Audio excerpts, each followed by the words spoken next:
Hello, my name is Dr. Matt Harris, and this is the final episode in my series on the tenets of educational technology leadership. And I've already given you the 6 I said I was going to give you, but as with anything, you buy 6, you get 1 free. So this is my bonus tenet of educational technology leadership, sharing. Sharing is a big part of what we do as EdTech professionals, and it's doubly important for leaders because we have to have connections outside of our school, and we have to further the field as educational technology professionals. So when I'm talking about sharing, I'm talking about opening up your school and your practices to other people, engaging in discussions with other people about things that you do or things that you know about, things you'd like to learn about from them, and aiding those other people at other schools as they grow. So it's really interesting. I work in international schools, and we have competitors at other schools that are doing similar things to us. And you'll notice within my field that other elements of the schools are hyper competitive. So the admissions department or some of the academics, we're kind of fighting for the same students and the same dollars, trying to make sure our program looks better than others. It's not that way within educational technology. We help each other.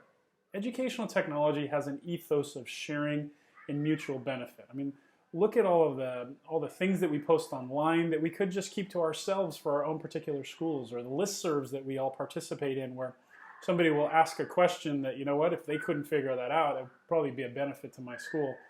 We don't do that.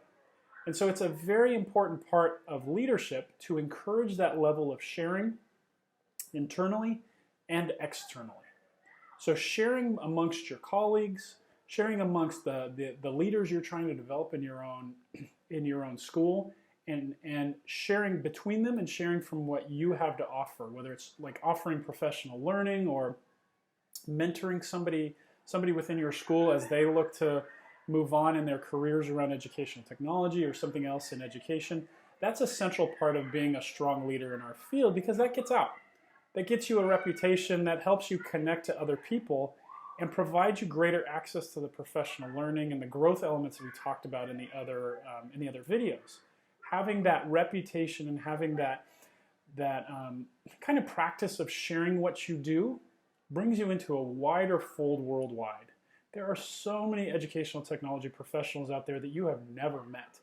And they have varying skills, they have varying expertise, and every one of them is valuable to work with. But if you don't share with them, if you don't give something to them, you're not going to get anything back. One of the biggest assets that you bring to your school is your network. So being tied to these people and being able to, again, share with them by providing some of your expertise and sharing things back from them is going to be incredibly valuable. And it's not just in the professional learning piece that I talked about in one of the other episodes. It's having relationships that open doors. Those relationships are cultivated by sharing practice, by sharing passion, by connecting with other people on common topics where you can aid somebody else and they can aid you.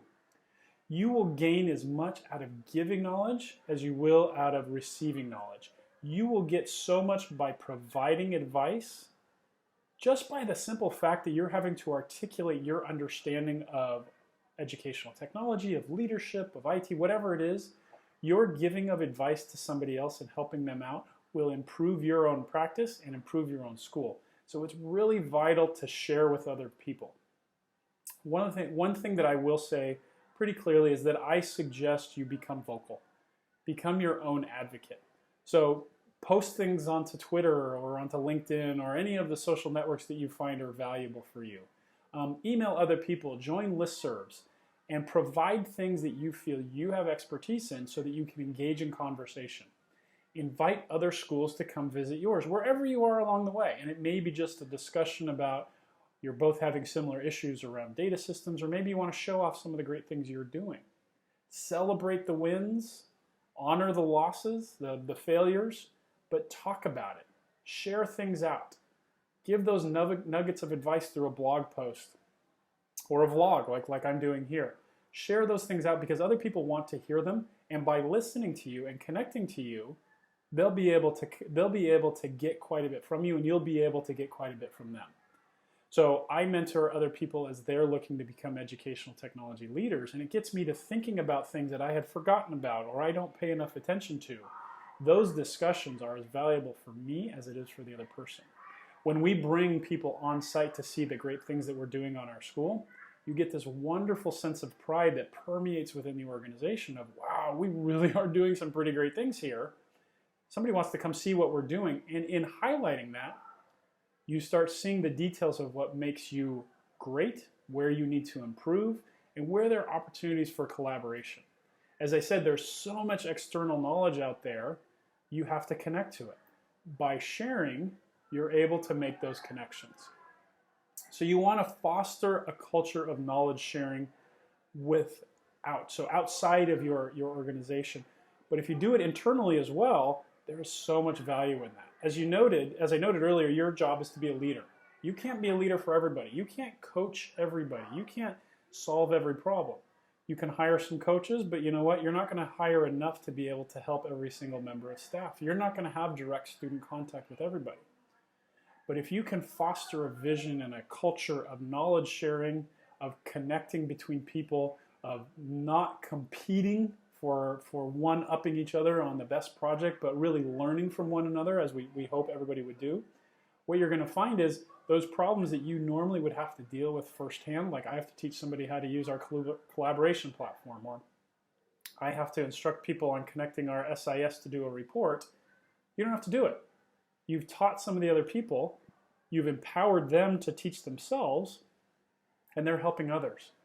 This is something that I find in all of my schools, that I don't look to teach somebody one little item. I teach them how to teach themselves. It's kind of that giving them a fish versus learning to fish concept. And I share my approaches of doing that as I'm teaching. So we're looking at professional certifications for teachers. I'm willing to take my budget and share the practices that I have seen of using these certifications for professional growth, for developing your resume, connecting with other people. And because I have a series of people that are now doing that, based on what I shared, they're helping their colleagues. I don't have to give as much training on site. I don't have to use our coaches to teach these specific skills at the same level as I did before. And that's all because we have this culture of sharing, this culture of knowledge exchange. And then what I do is I blend the two. I blend the internal and the external. I promote my internal people to go to conferences and share their expertise. I promote my internal teachers to say, you know what, why don't you talk to this person at this other school, and I'll bring them over here. I'll facilitate your communication. We do work here where we bring outside people in to help our folks, and then we suggest for our people, go out to other schools and show off these wonderful things you're doing in your classroom, because that benefits you as a professional. It grows you. It makes our school look very strong because, wow, we are doing these wonderful things here, and we learn from that process because you're going to bring back excellent practice that we can build up here. So this last very critical bonus tenet of educational technology leadership is this idea that you need to share. Create a culture of sharing, engage in sharing on your own, and build up educational technology within your school and within the broader field of educational technology and EdTech learning and leadership. Thank you very much. I hope you've enjoyed this series.